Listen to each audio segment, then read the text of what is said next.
Our party is ready to dive into the Cobalt Soul missions. We're going to prep for it, so let's dig in. Welcome back. We're ready to dive more into ank'harel. Hopefully you guys are as excited as I am. So first things first, we need to review the characters. We have Chosen, our Bugbear Barbarian, Dimitri, our Gnome Fighter, Iris, our Halfling Warlock, Jimmy, the Sea Elf Druid, and Trixie, our Human Artificer / Wizard. So, strong start! We're picking up where we left off last time. They awake the next morning after having spent a full day in ank'harel with the sending stone going off. Through it, they can hear Question's voice, and she wants to get a hold of them. And when one of the party picks up, Question just explains that her superiors are very interested in talking with the party and that they should come to the Temple of the Mentor in the Guided District today. Scenes! We have the 3 different Cobalt Soul missions, and I don't know if we'll get through all of these. Highly doubt that we will, but just in case, we've got them all prepped. So the first one is the Cobalt Soul mission 1. This is the Cultist of Zehir. Question will have the party come meet Iwo Zalar, who's her superior. Iwo will ask what has happened up until this point so that that can all be reported up the chain and they can get another account. And they will also ask them to look into a suspected spy, Lauren Ophidas, and find out what he is doing. Lauren is actually on the campus of the Cobalt Soul, so they can find him, follow him if they need to, and get information. Basically, the gist of it is Lauren was a member of the Cerberus Assembly in Wildmount and has stolen an artifact. As such, has booked it and made his way to ank'harel. Is just looking for more Cultists of Zehir, but hasn't had any success. So they're going to go find out how all of that plays out. So my party will go try and figure all of that information out. We'll see how that goes, and hopefully not too much chaos. About 7 days later, they can run into another Cobalt Soul mission, Half-Baked Scheme, and in between this, I'm going to let my party know that there is going to be some time here in ank'harel in between missions and things. So if they want to do something, take a look at the pamphlet, let me know. After the completion of the first mission, Iwo will reach out via Sending Stone, have them come meet back at the Temple of the Mentor, and then they're going to investigate a local baker named Old Man Cruck. So Old Man Cruck is suspected to be a front selling these different items.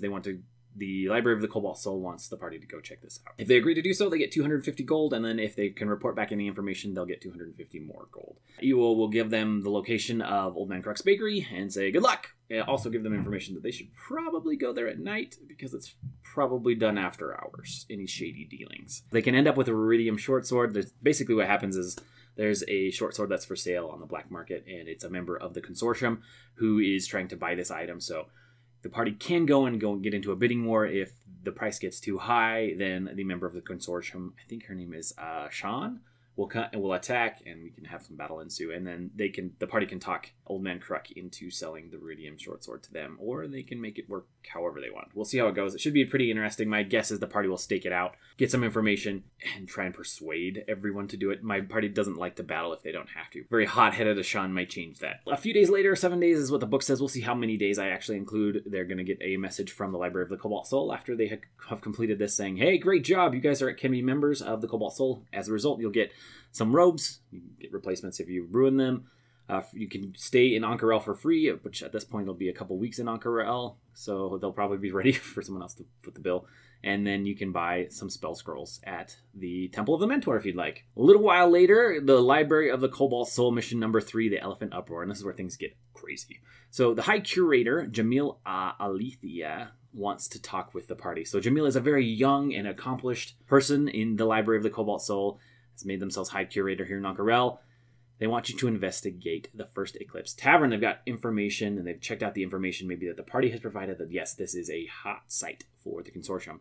They'll give you 1,000 gold pieces as reward. When the party agrees to this and heads to the Suncut Bazaar, which is where the casino is and really where my party arrived in ank'harel, when they get there, there's 2 Ruidiums just making the place a disaster zone. The party will need to fight or stop the elephants in some way, shape, or form, and then the first one that's killed or turned to 0 hit points turns into a little marble figurine, and the other one just turns into Ruidium dust. From there, you can make some checks and determine that the Ruidium obviously was used to make these things more powerful, and you can trace the destruction path all the way back to the First Eclipse Tavern, where they run into some high-ranking officials, Kelker the Ghoul, who is one of the masters of the consortium, as well as their good friend Satsrak, who, if you remember from our last session, didn't really like my party. So they'll try and kick them out of the tavern, saying it's closed, whatever. If they don't immediately leave, there will be a battle. From that, the party can find a little note, and I've got it printed out. It's from another master of the consortium. They can find on the bodies. It gives them some information about Kael'Maro. It gives them information about Alexian and the Aboleth. and kind of what's going on down in the depths. So that should be pretty interesting. Again, I don't know if we'll get to this in this session. If not, that's fine. That's totally okay. We're ready for it in the next session. Or the one after that, I guess, depending on how long it takes us to get there. But that's pretty much it. I've added some secrets and clues. These two are just brought over. They still don't, my party still doesn't know that Kael Morrow is a ruined underwater city beneath ank'harel. We'll probably find that out in this session, would be my guess.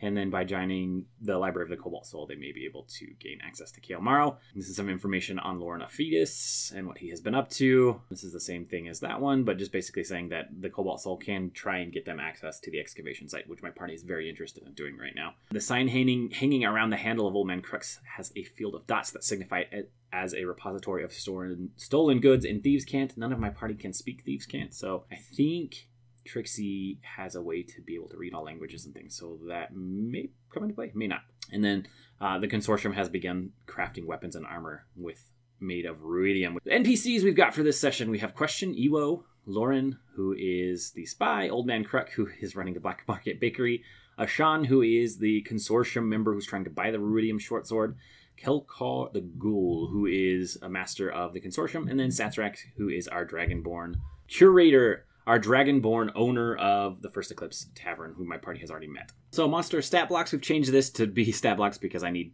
stats for some of the NPCs I found out in the last session. But we've got a bunch. We've got Ewo, Lauren, the Hands of Ord, who are basically the city guard, Old Man Kruk. We've got Ashan, Ruidium Elephants, Satsrak, who is an occult extollant, and then Kelkar, who is an occult silver tongue. And this should get pretty interesting. We'll see how this all goes. And how far my party gets. Treasure, we've got the Sending Stone, Ruidium Short Sword, Staff of the Adder, and the Figurine of Wondrous Power, the Marble Elephant. I've printed the treasure descriptions, added all this, and I've done all of this. So, that all being said, we should be good to start our next session. I'm very excited. Thank you guys for watching. I do appreciate it. We'll catch you in the next one.